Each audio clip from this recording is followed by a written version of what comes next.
And the next book we're talking about is All the Bright Places. I read this several years ago, so I don't remember all the details, but this is going to be a very spoiler-heavy video.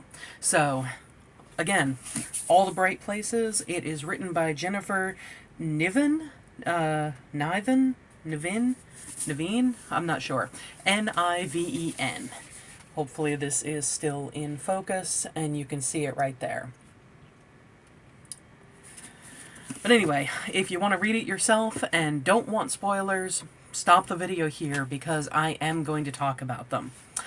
So anyway, All the Bright Places. I read it several years ago, and it's one of those books that not only sticks with you, but really makes you feel something. And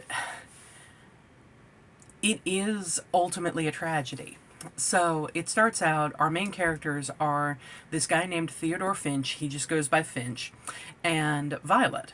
And Violet has her own tragedy.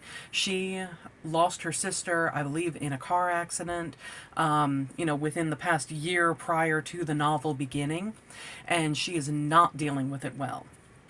Theodore Finch, unfortunately, has undiagnosed bipolar disorder, and he is basically known as Freak to the people in his school. And throughout the course of the novel, Finch meets Violet at the beginning when he is thinking about death. He has basically just come out of the depression part of the bipolar and is starting to feel more alive, more active, but still actively thinking about not being here anymore. And he meets Violet when she is standing on this railing at the top of a bell tower, I think it is, at their school, and he talks her down. I don't remember if she actually intended to step off, but he more or less saves her. And the two of them end up getting close throughout the novel, but unfortunately, his manic tendencies start taking over. I do remember he winds up getting into a fight with someone that he perceives as being threatening to Violet. And it's just not a good situation.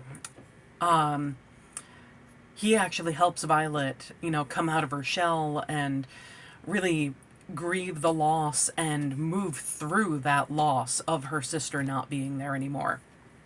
But unfortunately, his mental illness gets the better of him. And at the end of the novel, throughout the novel, it is Finch and Violet alternating chapters. Towards the end of the novel, it becomes only Violet narrating as she pieces together what Finch has done, which is to go through with his plan to not be here anymore.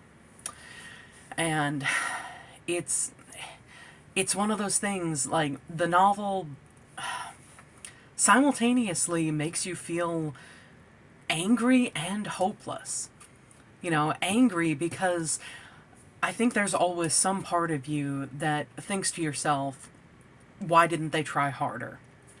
Whether that's a fair thing or not to think, I think that's always something that goes through people's minds when someone dies, either by their own hand or in some kind of battle with an illness, a more physical illness, something like cancer or something like that. I think there's always the thought, again, fair or not, of why didn't they fight harder? And, there is a definite sense of that in this novel, because Finch has a school counselor who, wanted to connect with him, who was reaching out to him, saying, hey, are you okay? Is there anything you want to talk about? But Finch didn't want to have a diagnosis. He didn't want to be labeled as something because the label that the students had given him of freak was bad enough to him. And that made him stop the search for something that could actually help him. But there's also a sense of hopelessness with the novel because if somebody's not going to reach out when they need it, and other people are either refusing to see it, or can't see, or don't see for whatever reason that someone needs help, how can they? You know, how can someone actually receive help if other people are blind to it or don't know what's going on with a person, and the person themselves is too afraid of a label, or too afraid of the stigma, or too afraid of whatever to reach out themselves? And yet, there's also a sense of hopefulness, because Violet, at the beginning of the novel, was drowning. You know, drowning in the grief of losing her sister, drowning in the grief of feeling like she was alone in that misery. And she moved through it. She was able to get through these things.